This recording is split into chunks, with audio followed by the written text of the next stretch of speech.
markaza kanaatu murteessa. Maaltu nama dhiba kaayyoo ofii ilaalaa harka wal qabannaan kunoo akkanatti dubraaf dargaggeessaan. Ganaallee mee rabbiin addaan duraan kutin adeemsi isaanii nama gammachiisa. Isaan taate malee anuu arra wahiin sagalee ol kaasee akkatti lallabaa ofirraa hin dhiisa.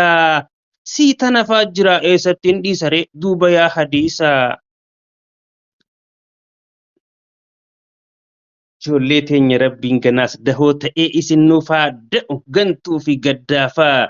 Guyyaan kun keessanii ijaan nu laalinaa harkaan tatteessanii nutillee nagayaa manguddoota keenyaaf asharallee taatu irra buusaaf dafaa. Eegi kana jennaan amma lafa akaatee bunaan fiigaa dhufti aadde hadiisa antun amira sadaffaa.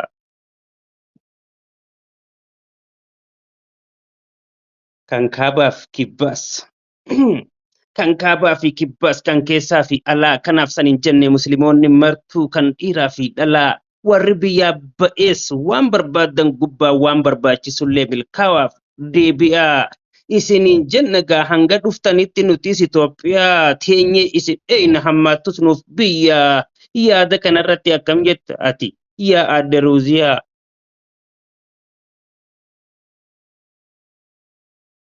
Walduraa fi duubaan. Warreen ilaa asii maqaa isaanii hime kunis hooggantoota markaza kanaati isaaniitu garee jiraachisuuf cimee barsiisaadha wajjin ilaa asii deeme. Shakkii takka malee isin mirqaantanii gara goruu dhabe haasinni sardame akka waan ciniinsuun itti hammaateetti. Ala kana amma akka alaan alaa jechuudhaan dhagaye olii fi gaddeeme. Walumaa galattuu warri wal jaalatu kan diiniif jiraatu haa galatoomanii warri tokkummaadhaan markaza ijaaran kan gorsa ustaazaa hojiitti jijjiiran. Dhugaa dubbachuudhaaf qabsaa'ota garee kan akkanaan garre warra haqaaf jooree as ga'e hiriiraan osoo himaa bulee yoom himamee dhuma jijjiiramni gareef gumaachan amirran. Milkiin isaan kanaa galgalaaf ganamaas eega ol deemuudhaa duraa hin dhaabbatin jennaan karatti awwanniin eebbisuuf waswaasaas hin qabdu ijoolleen tun hogguu imaanaan baratti gammachuun isaanii fiinxumaan haa ba'uuf osoo akaalifni tokkolleen karatti nurraa hin jenne waraaj.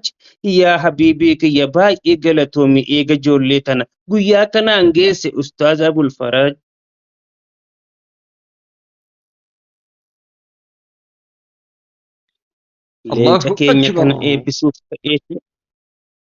Leenca keenya kana eebbisuuf ka'eetiin jecha dhabee dhiise aalii nuuf eebbisaa rabbina haajaa isaa hunda haa guutuuf kan ijoollee tana barnoota barsiisee dukkanarraa baasee wallaala ilmiidhaan sammuurraa mancaasee sammuu isaaniitiif bilisummaa labsee arra eebbisiise. Waan biraa hin se'inaa kunoo kana dubbiin dhugaadhamoo sobaan gantuu shakkisiisee guyyaadhaan raffisee. Qoosaaf osoo hin taane ustaaz Abul Faraj qalbii hinaaftota arrani dhukkeesse sawayii hambise. Waa'ee isaa ibsuuf jechaan na hanqata rabbiin mindaan dhumne fidee haa badhaasu baankii isaarraa baasee keessummoota keenya mee isin hundinuu garaadhaan eebbisaa dur jala jiraattus gubbatti haa baasuuf kan isaanii doosee eenyu seetan isin bar isa kanaatu ijoollee boonsisee imaana dhabeeyyiif daddeemtuu boochisee. Yaa ustaazii kiyya gammachuun ilmaan kee arra waa masaanuu qalbii mammadeessee bo'atummaan kunuu baga keenya taate barsiituu wallaala ilmiin barbadeessee akkam jettan isin hordoftoota keenya argitanii miti tan qaalii ustaazaa gootee garee teesse rabbiin ni milkeesse. Yaa tan taa'uu diddee barsiisaa dhokattee garee keessaa badde maal siif goona duuba barsu ofuma keetiif mashaqqaa of keesse.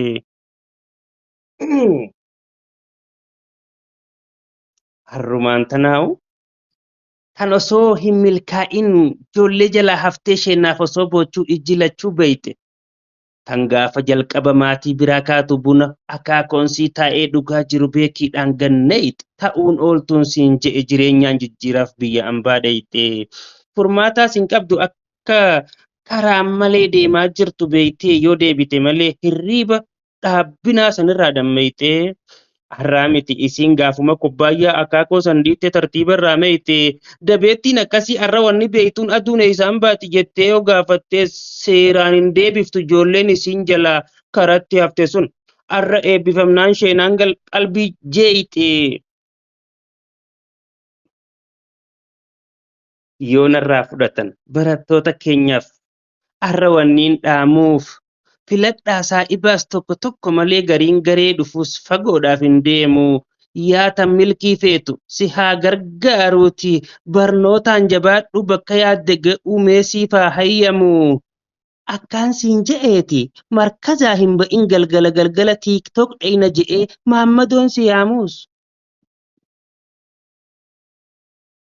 Numaan dabalaaf gaa dhaamsilleen baay'atee biizii الله isaan godhus. أكبر. Numaan dabalaaf gaa dhaamsilleen baay'atee biizii isaan godhuu sarara oliif gadi.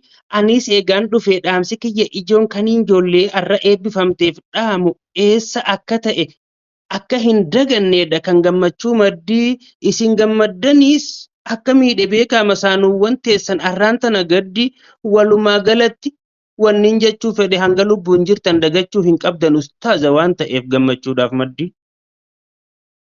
Kan abbaa hin yaadanne fagoodhaaf hin deemtu niyyaan sii gabaabdu. Tan abbaa yaadanne fagoodhaaf hin deemtu niyyaan sii dadhabdu. Tan abbaa yaadattu waan hin jirre hundaaf jarjartee mufattu fagoo laalaa deemti kaayyoon isiis jabdu. Kanaaf rabbiin jabaan ijoollee teenya tana bakka isii yaadde hundaan haa dhaqqabu tana tan dhugaadhaan milkaa'uuf ta'aabdu. Yaa Rabbi calleessiif warra hafeefillee qilleensa kayriitiin huuba irraa hafarsi dheebuu irraa nuuf baasi isaanitti roobsi beekumsaa fi qarshiis sumaatu ol ta'e maaltu si dhibaree abbaa aangoo guutuu kan lafaa fi arshii hamilee barnootaa sitti ol dabaliif barattoota kanaaf akka keessaa duraa hin baanetti maarshiin gariin aammin jettus numa laalaa isin afaan qabatteeti ijumaan na laaltii feetus aashe kurshiin. الله أكبر.